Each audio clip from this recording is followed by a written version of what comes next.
Moving on from the story world, which we covered in the last tutorial, we will now move on to the real world section. But first, let's check back with the film overview to see how we are doing. We can see we have completed all the scenes and characters, so are now ready to move on to the real world. Let's start with actors, but first let's go back to the character section. As mentioned in a previous tutorial, Filmanize makes it easy to find actors for your character.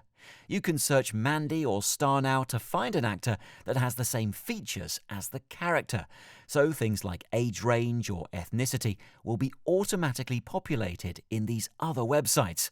It saves you having to enter it twice. You can do this from the overview page or from the character itself. You can even adjust the values on the fly and then search again. Once on these external websites, you can refine further, for example, to filter by the location of the actor. The same process applies to background characters as well. Once you have found a potential actor, head back to the actors section and add them in. The actor number represents the relative importance of the actors and must be unique. It is the order they will appear on the call sheet, with 1 being the most important, most likely the lead actor. Once you have added a few actors, we will show you how to change them easily in the order section. You can enter as much or little detail as you like at this point, although the more you can fill in, the more it will help other departments. For example, height and weight will help the wardrobe department find or make costumes of the correct size, and ethnicity might dictate makeup choices. The units used on this page can be changed in your user settings. If the actor has any dietary requirements, then enter them here to help catering provide suitable meals on the shooting day they are required on.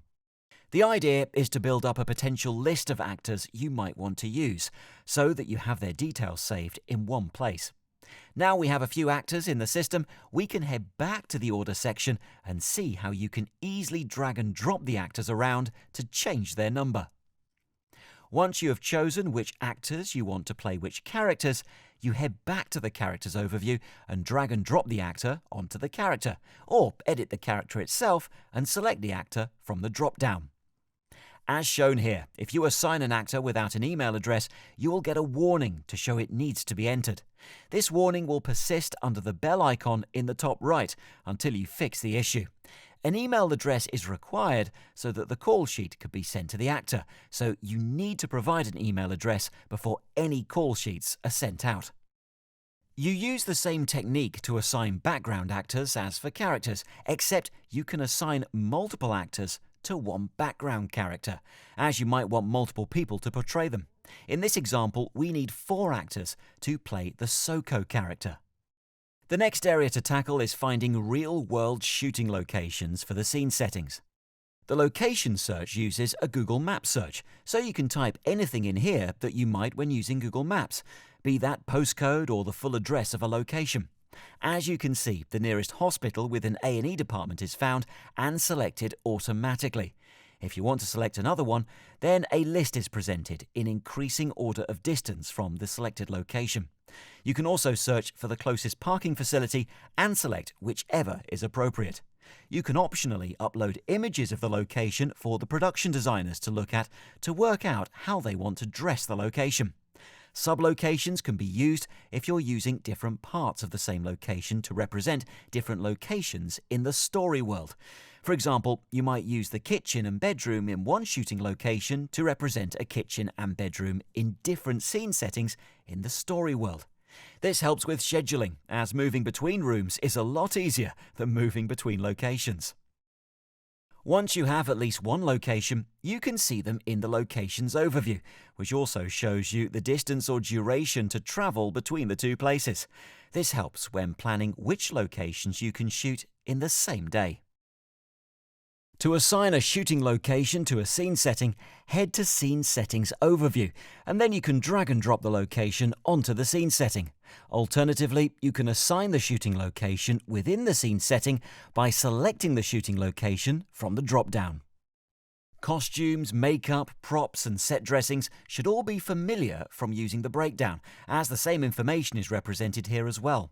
Accessing the items from these menus is a lot easier than having to go via the script each time to update them. For example, entering the budget for an item or marking it as acquired. If a scene has been missed for any of these items, then they can also be found and added here. When searching for scenes which contain a costume, the scenes are already filtered to those which contain the character or background character that the costume is for. You can further filter by scene settings, as the character might only wear a certain item of clothing in a particular scene setting, such as overalls in a workshop. Script days is probably the most useful filter, as it is usual for a character to wear different costumes on different days, so you can find all the scenes that happen on the same day. You might know that the character will only wear this costume from and/or to another scene number, so you can also search that way. As with all items, you can search the script for the exact name of the costume, selecting which parts of the script you want to search in. Alternatively, Select All will just select every scene in the list below, and Unselect will do the inverse. You can also select and unselect each scene manually, giving you full control over which scenes this item appears in. Makeup scene works the same as for costumes, as makeup applies to specific characters or background characters in the same way. The prop scene search also allows you to search by character, as props are often associated with an individual character, but is not a requirement as with costume or makeup. This selection allows you to find all the scenes that that character is in. To further narrow down the selection, a scene setting can be chosen as well. For example, a character might always be using a spanner in a workshop scene setting. The rest of the search criteria are the same as for costumes and makeup. Set dressings has the most limited search, as a set dressing is tied to a scene setting and always likely to appear in all the scenes at that scene setting. You can still filter by a scene number range in addition to the standard filter criteria. That wraps it up for this tutorial. In the next one, we will be looking at the production area.